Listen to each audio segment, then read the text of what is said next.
So today's topic is a very interesting one. We're going to be looking at smart homes and smart couples who takes control. Yeah, that makes the couples co-managers of the home because you must control one thing in the house. So building a smart home means that everybody now have to take responsibility. Yeah. So we know that technology has actually advanced a lot, and we have people that use smart devices in their houses, like take for instance Alexa and the others. These particular devices tend to control in a way like the kind of activities that goes on in the house. Yeah, basically what the smart homes does is that it's actually already programmed how the home works, right? So if the program was that your partner is supposed to come back by 9 p.m. And he doesn't come back, it's and more Alexa like shuts the door, right? So basically I believe that it's digital houses have now changed how couples live because they must make sure that they manage their time, manage what's supposed to happen at one point or the other. That's where the communication comes in, because they would definitely need to communicate. Okay, do you think should we do this for 9 o'clock?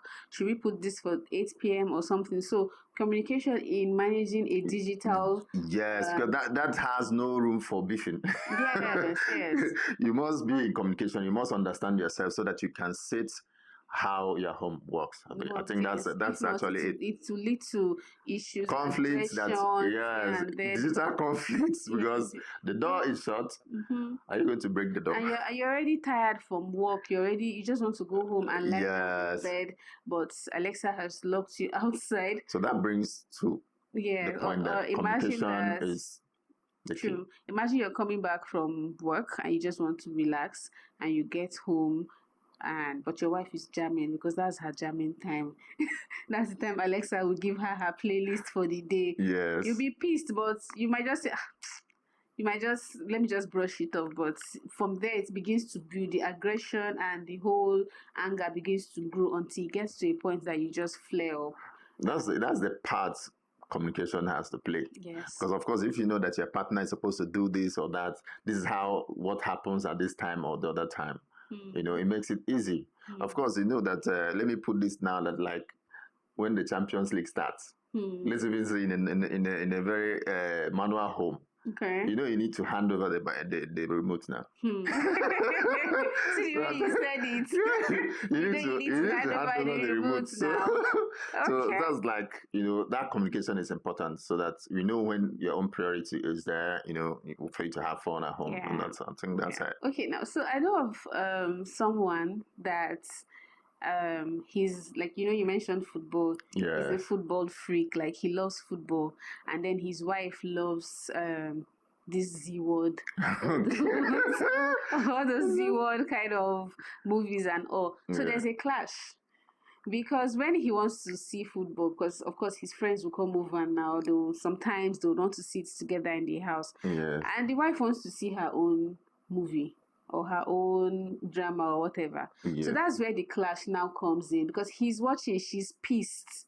She's not happy about it. And then when she's watching her own too, she's pissed. But at some point in time, they now became, they look for an equal ground where, okay, he stays in the parlor to watch his whatever, and then she stays in the bedroom to watch her own. That's the fun in it, actually, and the communication whereby this is what I like, actually, and like you have to consider the fact that I need to watch that football because I need to tell the story. What happened? How did Chelsea who won and all of that? So I've seen people that they love their thing so much that they do not want to give it up for another person. Yes. You get, so that's where, like you said, communication comes in, and then they agree, they meet on an equal ground, and then, okay, you do this by this time, or you do your own. But sometimes if you set in a digital home, once you have set what will work, what happens, that's the way it's going to be. Yes, now. And it will also bring conflict, but then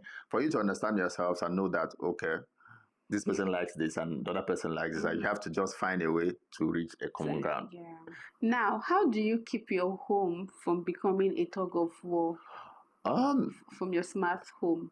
Yeah, that's where control is. You talk about conversation and control. Okay. You know, you share what your partner actually, what you want, you know, to your partner. Your partner shares as well. Both of you will now agree and say, okay, this is how. You can always, you know, use other devices, devices like Google Play, check your settings and make sure that whatever you are setting is what both of you agree on. Okay. In that way, you help yourself to not have conflicts. And now it goes to emotional maturity. Right? Yeah, where you don't have to be crying. Oh, why did you have to change it? Or why did you have to? I don't know. Why did you change it? Why did you change the voice? And I can't command Alexa anymore. I can't tell Alexa what to do. You know, those kind of things. So yeah, I don't think it's on one person. It's on the both parties. Of course, you cannot just go and change Alexa's voice without consulting your partner. So there must be a mutual agreement. Yes. In using digital home. Yes. You know, I think this conversation goes beyond being able to control your smart home or whatever. It goes beyond that. It's more of understanding each other, building a connection. Because if you cannot handle smaller things like this, how about bigger things? How would you be able to, you know, handle bigger situations that comes in your relationship? Oh, okay. I think that tech is secondary. Do you understand? You need to build that bond, understanding yourselves in your relationship, and make sure that you are on the same page. So once that is the case, it's easy to now control the digital aspect of your home. Because if you don't have that close relationship, if you don't have that cordial relationship, there's always bound to be conflict. So you have to understand yourselves and make sure that you're on the same page so that you can, because it's not all about, because before the tech, both of you are there. Because like I said, the digital home is secondary. So it's from how you build your relationship, making sure that you are on the same page, just like I said. It will be easy for you to now control the digital home. And that's where emotional maturity comes in. Like, remember growing up, when we have the remote and all, when there's, I don't know if it happened in your family, but growing up, when NEPA just brings the lights, first person to handle the remote is in charge. you are the one that will control the family. The kids play thing. Yeah. Oh my God. You know, it's the last ones that used to do that. they will go and grab the remote.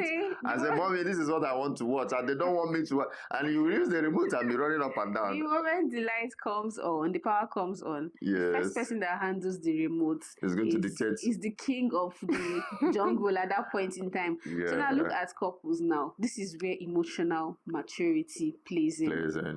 Imagine you having to drag the control with your partner. Understanding is key.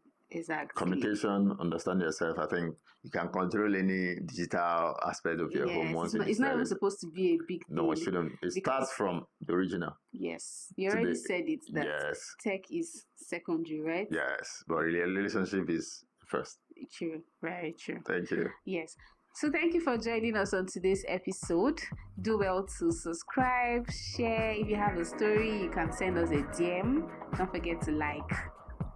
Bye. Bye-bye.